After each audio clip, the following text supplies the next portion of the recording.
The peace chamber was supposed to be a place of calm, a room where differences could be settled by words, not by the threat of claws or fangs. Yet on this day, the first sound wasn't the shuffle of papers or the quiet murmur of translators. It was a growl. Deep, guttural, and unmistakably hostile. It vibrated through the polished marble walls, low enough to be felt as much as heard. Two of the younger humanoids at the table flinched instinctively, their eyes darting to the far end where the alien delegation sat. On their side of the negotiations, something enormous exhaled, hot breath steaming visibly in the recycled, climate-controlled air. Massive clawed paws scraped once, loud as a warning, against the pristine marble. At the head of the alien table, General Muffak leaned back in his seat, the barest smirk curling his lips. When he finally spoke, his English was flawless, as practiced as his smile. A simple reminder, he said, of what walks beside us. He didn't need to gesture. Behind him, half shrouded in shadows, their creature waited, towering over even the tallest guards. It was slick-skinned and black as obsidian, muscles rippling beneath a hide that looked almost poured over bone. Its head was too wide, the jaw too heavy, and its eyes, too many of them, glinting like onyx marbles, never stopped scanning. A predator grown in war vats. Its senses bred to pick up the slightest whiff of fear. Designed, in every line and tendon, to dominate through intimidation. For a few heartbeats, nobody on the human side spoke. There wasn't much to say to a threat so naked. Then, from the corner of the room, came the slow metallic creak of a latch being undone. No announcement, no translation, just a hush, a shift in the air, and a low, barely audible thump of padded feet crossing the cold tile. It was the kind of quiet that made every other sound seem suddenly sharper. It wasn't until the alien predator stopped its rumbling that anyone realized the real shift had happened. A tiger, massive, orange and white, stripes as clear as firelight, walked into the center of the chamber. Its breathing was slow, its head held high, gaze as steady as carved amber. The tiger did not roar. It didn't have to. It simply walked forward, paused beside its handler, and sat, tail curled neatly over its paws, its attention fixed unwaveringly on the mutant beast across the table, as if it already knew who would win should things come to blows, and didn't need anyone else's approval. Colonel James Grant, the lead human negotiator, stepped up beside the tiger, adjusting the buttons of his dark blue suit. The diplomats behind him fell into step, calm but unmistakably alert. The tiger, whom Grant had introduced earlier by the simple, affectionate name of Leo, settled beside his handler, a middle-aged man named Eric Tanner. Tanner stood quietly, a comforting hand resting on Leo's broad shoulders. Across the marble table, the aliens exchanged muted words, their own beast shifting its weight uncertainly. The war beast, engineered to terrify, had clearly not expected to meet anything like a tiger. General Muffak narrowed his eyes. A gesture. "Colonel Grant?" he asked, just loud enough for the room to hear. "You hope to impress us with your animal?" Grant's answer came with an easy shrug. "No more than you hope to impress us with yours. Seems only fair. You brought your predator to the table, we brought ours." The alien's mouth thinned in a flicker of irritation. "Our predator serves a purpose," Muffak said, voice clipped. "So does ours," Grant replied. "He reminds us who we are." A brief silence followed. Muffak turned to one of his aides, a thinner alien with skin like frozen blue smoke, who whispered quickly in their native tongue. The general's gaze returned to Grant, his expression unreadable. "It does not seem dangerous," he remarked, a note of disdain coloring his words. Leo merely lay down, his muscular body relaxed but ready, golden eyes half-lidded but unblinking. The humans said nothing. Their tiger's silence was louder than any boast or growl. And so, negotiations began. Every clause and counterpoint had been planned for months: trade routes, disputed territories, the balance of power in far-flung systems. Yet under it all, there was a deeper current. A wordless conversation. One predator regarding another. One side waiting for the other to show fear. Nearly 2 hours in, the alien creature's patience snapped. A snarl, louder than before, split the air, sharp enough to make every diplomat tense. Leo did not move. He simply watched, cool and disinterested, like a cat studying a particularly noisy bird outside a window. This indifference triggered a wave of dark amusement among the aliens. They shared glances, muffled chuckles. "Your beast is timid," Mufak sneered. "Has it forgotten its purpose?" Tanner, who'd said nothing until then, finally spoke, his tone steady. "He hasn't forgotten. He just hasn't seen a reason to act." The general's eyes narrowed further. Some hidden calculation playing out behind them. Perhaps we should give him one. For a moment, the tension was thick enough to taste. Grant could feel the air shifting, the room growing heavier, as if the threat itself weighed something. Without warning, the alien predator lunged. 500 pounds of genetically perfected muscle and rage exploded forward. Claws extended. Jaws gaping wide. Its leap was all fury and precision. A display meant to cow not just the tiger, but every human in the room. Leo moved once, and only once. In a blur of orange and white, he pivoted, massive paws hitting the marble with a sound that cracked like a gunshot. With perfect grace, he twisted clear of the oncoming bulk, then, almost casually, he lashed out. His claws, honed by years of evolution and not a single lab-grown gene, sliced through the alien's hide in a single, devastating arc. Then Leo was still again, already poised at Tanner's side as though nothing had happened. The engineered predator crashed to the floor, sliding and yowling in pain. Blood, thick and almost purple, began to pool beneath it, leaking from deep gashes along its flank and shoulder. It staggered upright, stunned, heaving for breath and clearly wounded, but alive. Grant signaled to the human medic, who approached cautiously with a portable scanner. Kneeling beside the alien creature, she worked quickly, voice calm. "Injuries are deep but not life-threatening. 3 lacerations. Some muscle damage. Immediate care needed to prevent infection. But no arteries hit." Mufak's voice was sharp and brittle. "Will it live?" "Yes. Recovery in 4 to 6 weeks if treated promptly." The alien general shot Grant a look, dark with something halfway between fury and disbelief. "Your animal could have killed it." "Yes," Grant said, his tone completely even. "But he didn't." For a long moment, the general digested this. Across the room, the human side sat perfectly still, letting the implication hang in the air. On the alien side, aides murmured nervously. "Your predator obeys you well," Mufak said at last. Tanner shook his head. "No. He doesn't obey. He chooses." Mufak blinked, confusion flickering in his eyes. He hadn't expected that answer, and it was clear his own engineered predator was not designed to make choices at all. Silence wrapped around the chamber, heavier than before, but charged with a new understanding. Leo padded back to Tanner's feet, settling with the serenity of a creature entirely unafraid. His amber eyes blinked shut, the picture of contentment. Grant's voice, when it came, was gentle but firm. "Shall we continue?" General Mufak straightened, arrogance replaced by the careful respect of someone who had seen a new piece on the board. "Yes," he said quietly, "we should." From that moment, everything changed. The negotiations, which had felt brittle and adversarial, took on a new shape, one grounded in real, mutual recognition.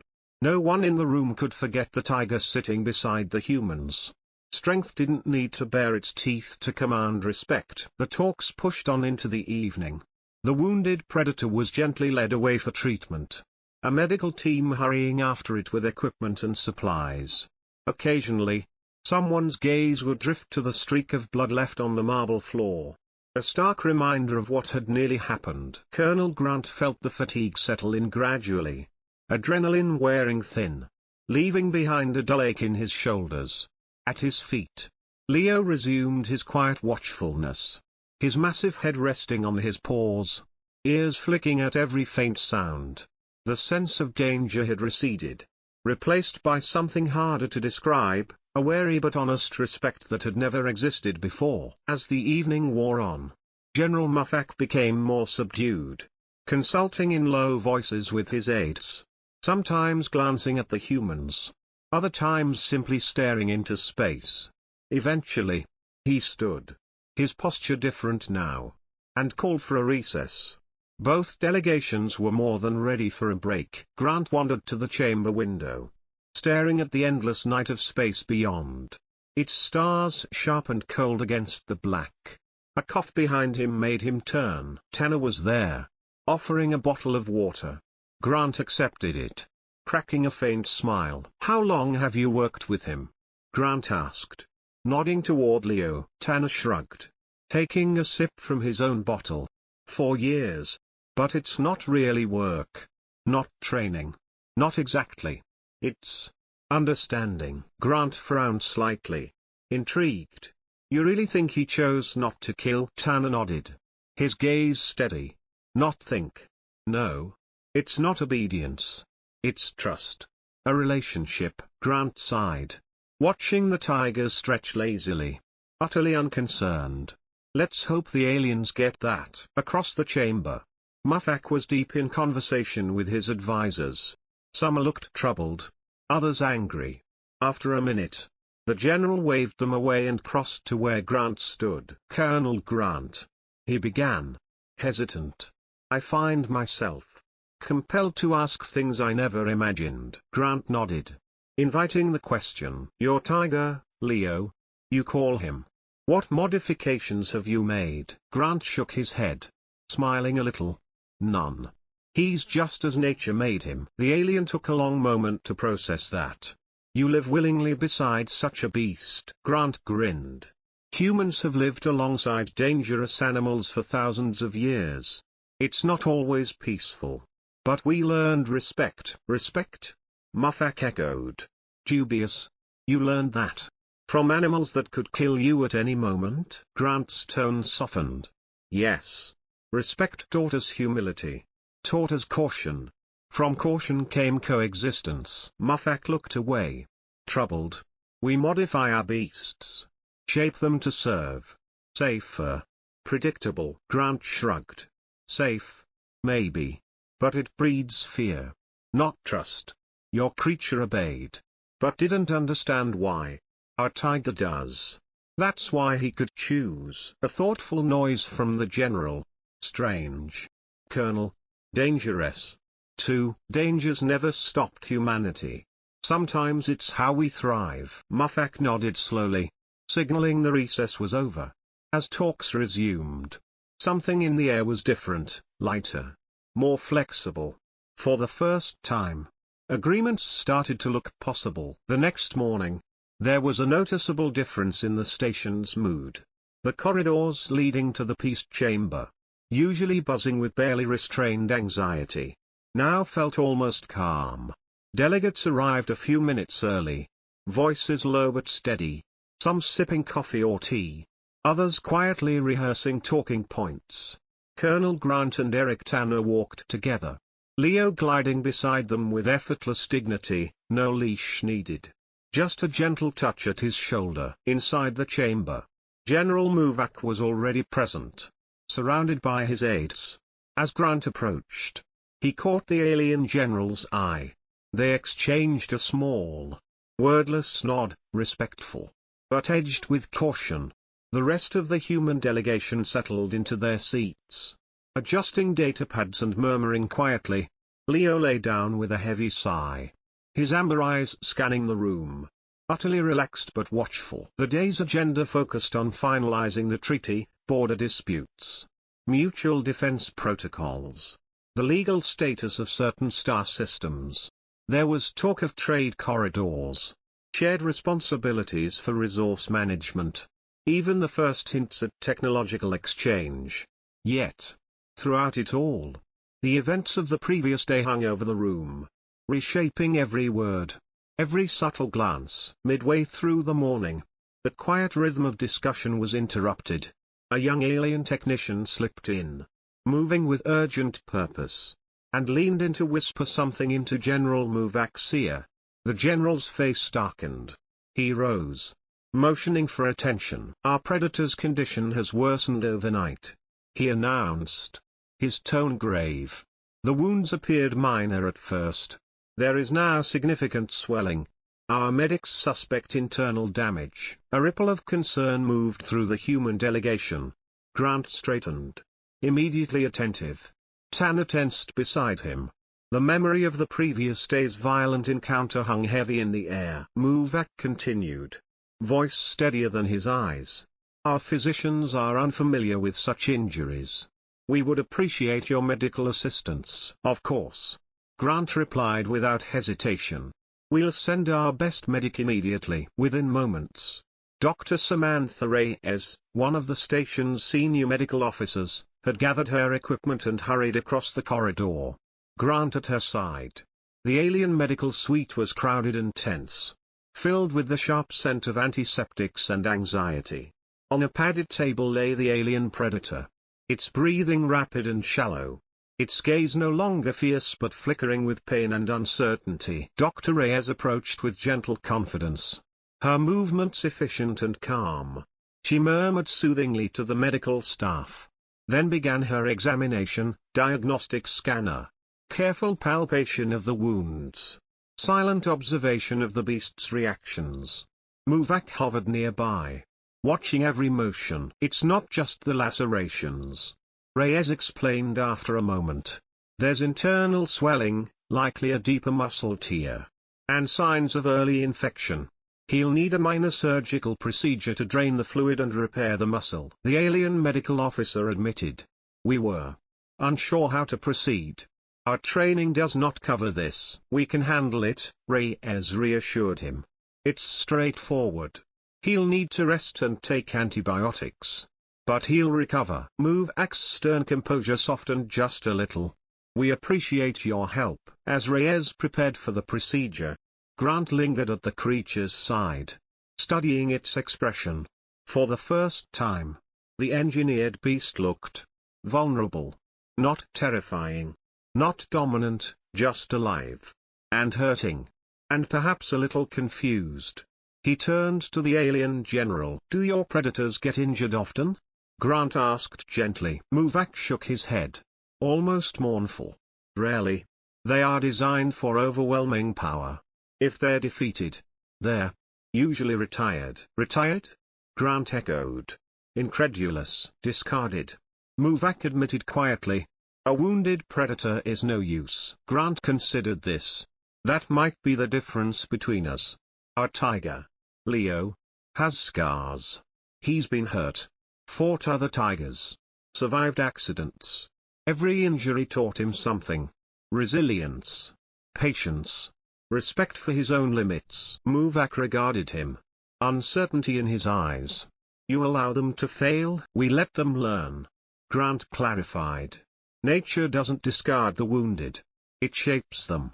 Every scar is a lesson." Muvak turned that over in his mind, his gaze distant. "We may have misunderstood the way of things." Meanwhile, Reyes and the alien medic worked swiftly, carefully sedating the predator and cleaning the wound. With practiced hands, she made a small incision, draining the built-up fluid, then set to work stitching the torn muscle. She explained each step to the alien medics, showing them how to monitor for infection, how to change bandages, how to comfort the animal. Muvak watched all this with an intensity that was almost reverent. When Reyes finally stepped back, removing her gloves, she spoke softly. "He'll need to rest for a couple of days. I've given him antibiotics to help with the infection. Barring complications, he'll recover fully." Muvak nodded slowly. "Thank you, Doctor." Grant placed a gentle hand on the general's shoulder. "This isn't just about compassion. It's about respect, for life, for vulnerability, for what we all risk by seeking peace." Muvak looked at him, a new respect shining in his alien eyes. "You treat even your enemies with dignity." Grant smiled. "That's how we make allies." Fear only breeds more enemies. When they returned to the chamber, something had shifted. Not just in the negotiations, but in the room itself.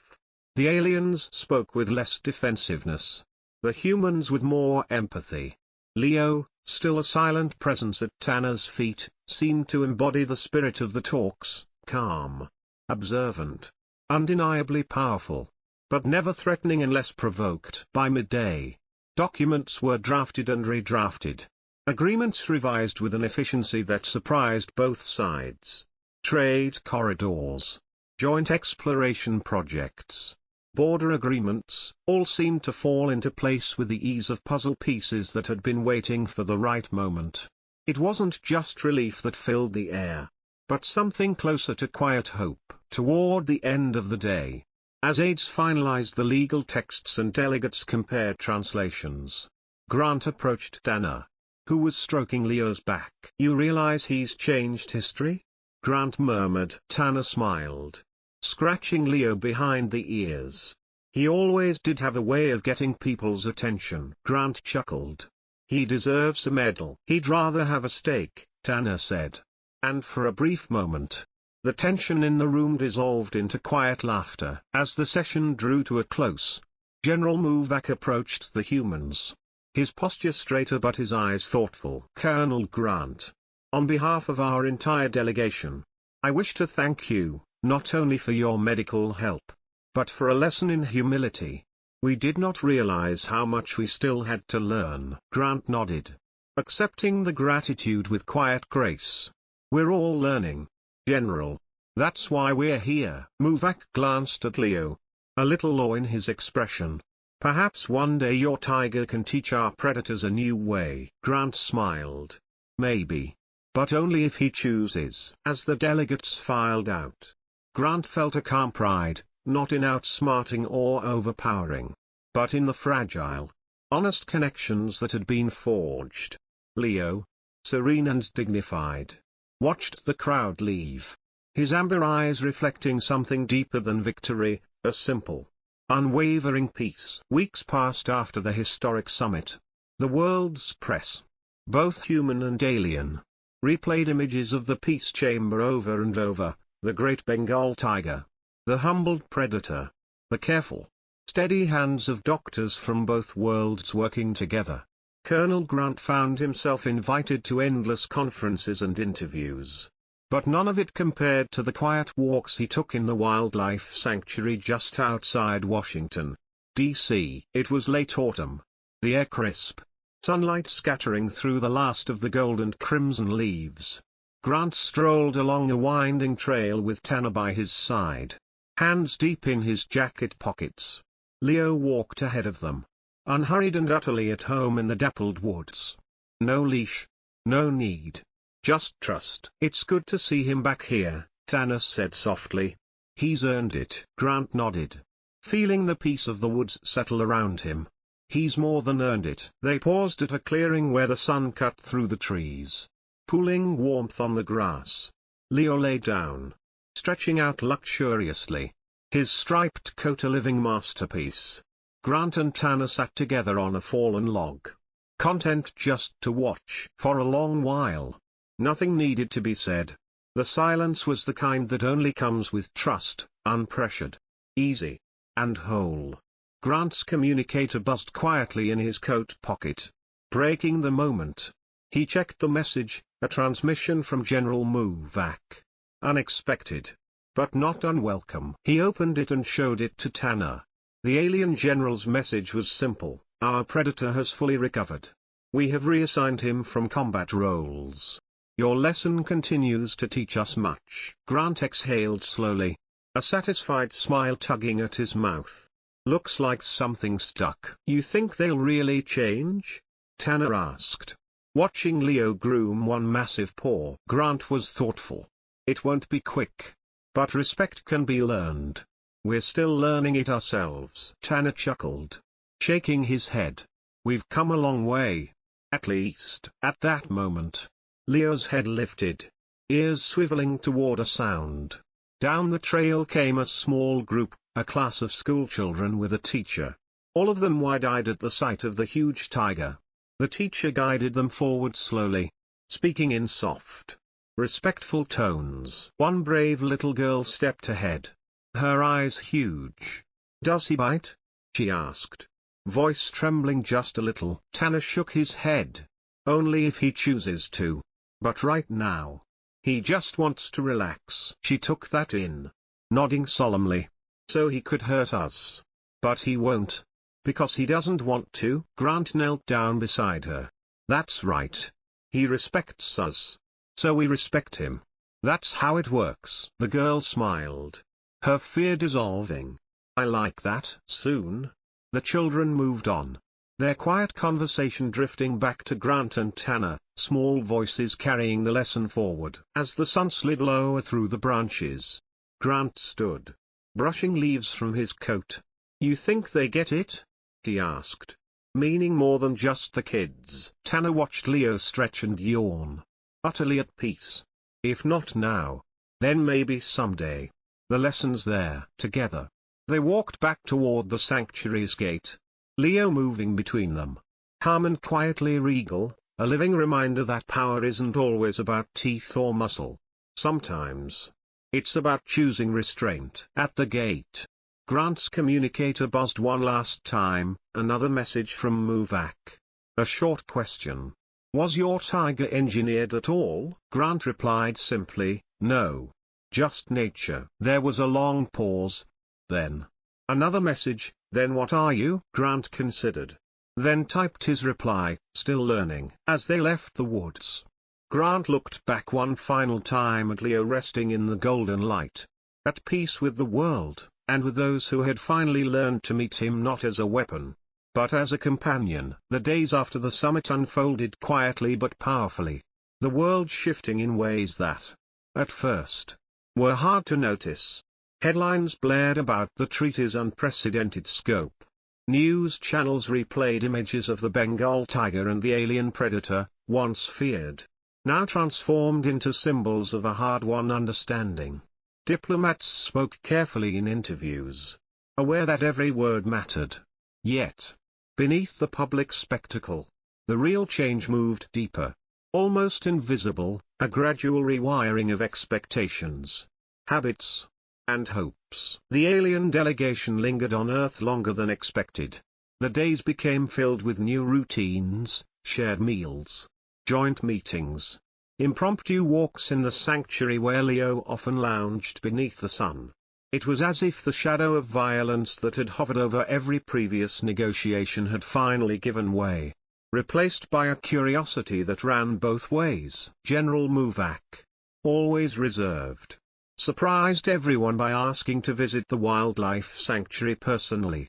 He walked the trails in silence, eyes scanning every bird, squirrel, and rustling leaf with the studied attention of a man who had spent a lifetime controlling nature and was only now learning to witness it. Grant accompanied him, letting the quiet do its work. At one point, they stopped at the edge of a pond, watching dragonflies skip across the water. Muvak broke the silence first. "Your world is unpredictable," he said. "Not with judgment but with wonder. So much chaos. Yet it endures. Perhaps it thrives because of the chaos." Grant smiled, kneeling to touch the water's surface. "Order is comforting. But it doesn't teach us much. Chaos, uncertainty, makes us adapt. It teaches humility." Muvak nodded. "We were taught to believe that perfection means control, that the wild could never be trusted. And yet," Grant said gently, "it's the wild that made us strong. We learned not just to survive, but to choose how we survive. Sometimes, to choose peace when we could choose war." The general's gaze drifted to Leo, who lay sprawled in the sun nearby, unconcerned by either man. "He trusts you completely?" Grant thought for a moment. "He trusts that I trust him. It's a two-way street. And that makes both of us stronger." Later, as they returned to the others, Muvak watched a pair of deer grazing in the distance. "In our culture, predators are always isolated, kept apart, monitored, feared. I see now that true strength isn't about standing alone, but about knowing when to stand with others." Grant nodded. feeling the truth of it. We're all still learning that lesson. The alien general turned, his tone more contemplative than before. I wonder if peace will ever feel as natural to us as conflict once did. It starts here, Grant said softly, with choosing something different. One day at a time. The days became weeks. The weeks a season. Negotiators from both worlds rotated back home, leaving a skeleton crew to manage the early stages of treaty implementation. The first joint patrols in contested space launched without incident, surprising those who had bet on sabotage or betrayal. Cargo ships, once shadowed by warships, now exchanged signals of safe passage and friendly greetings. Word spread quickly. There were fewer pirates, less violence. Suspicion remained. But it was suspicion with room for hope. For Grant, life returned to a strange kind of normal. The peace chamber was empty now. The marble floors polished but haunted by the memory of that fateful day. He walked its length sometimes late at night, the quiet broken only by the echo of his own footsteps. He could almost see Leo sitting by the table, amber eyes patient and knowing, a silent guardian of the fragile promise the chamber now represented. Tanner, meanwhile, spent more time at the sanctuary. Leo thrived in the freedom, chasing butterflies, napping in tall grass, roaring at dusk just to hear his voice ring through the trees. Grant visited often, sometimes with new dignitaries in tow, always ready to tell the story of the tiger and the war beast, and how peace was forged not by intimidation, but by choice. It became a kind of pilgrimage. Aliens from distant worlds arrived on diplomatic tours, quietly hopeful, a little nervous. They watched Leo from a safe distance at first, but over time, some grew bold enough to approach. They learned what Earth's children already knew: respect, not fear, was the key. No cages, no chains, only trust, and mutual choice. One day, as the trees turned gold with autumn, General Muvak visited again, this time bringing his own young aides. They stood by the sanctuary fence, watching Leo bask in the last warmth of the season.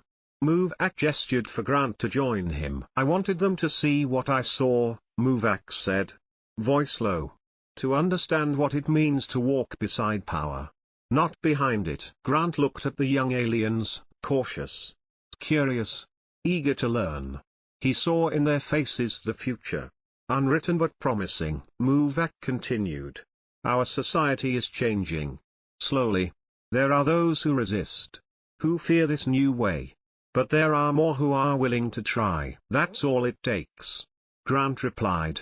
"A willingness to try." As the delegation prepared to leave, one of the young aides approached Tanner, her eyes wide with both awe and trepidation. "Do you ever fear he'll forget you are not his prey?" Tanner smiled kindly. "Sometimes I worry we'll forget. He reminds us, every day, to stay humble and to pay attention." The aide nodded thoughtfully, a lesson quietly planted. Months later, Grant found himself testifying before an international assembly, Earth and alien officials both present. The peace treaty now codified into law. Cameras flashed as he spoke. What changed the negotiations wasn't our strength, or even our technology. It was the moment we realized power is a choice.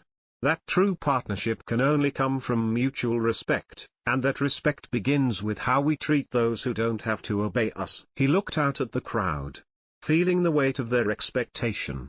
The tiger taught us that peace doesn't come from domination, but from trust.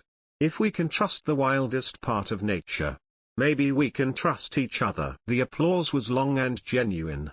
But as Grant left the stage, what stayed with him was not the roar of approval, but a single quiet memory, the sound of Leo's breathing, steady and unafraid, in the room where peace had been born. In the years that followed, Earth changed. So did its new allies. The stories of the summit, of the two predators, became legend, told and retold by children who'd never known war. New holidays celebrated the moment when peace was chosen over fear. when respect trumped violence. And in the sanctuaries and wild places, more than one species learned to trust. Leo grew older, his muzzle flecked with grey. But he remained the beating heart of the story, a living embodiment of the lesson that had shaped a generation. Grant, now retired from service, visited often, sometimes with grandchildren, sometimes alone. He'd find Leo napping in the sun, or trailing after dinner, always dignified, always his own creature. Sometimes, when the light was just right, Grant would sit beside him, laying a gentle hand on his fur, and simply listen. What he heard was never just a tiger.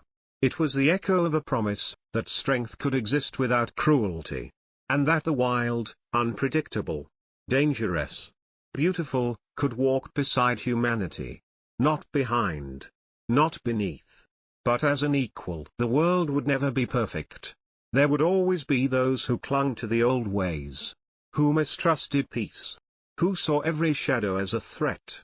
But there would also be those who remembered, who understood that peace is not something you inherit, it's something you choose, again and again, every day. And so, when the first alien children visited the sanctuary on a summer field trip, Grant stood back and watched.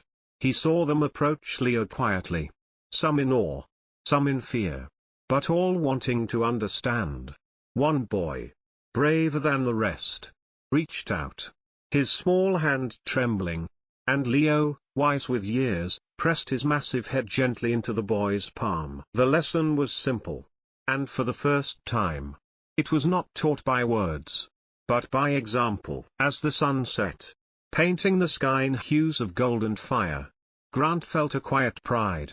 He understood at last that peace wasn't something achieved in a single dramatic gesture, nor even in the signatures on a treaty.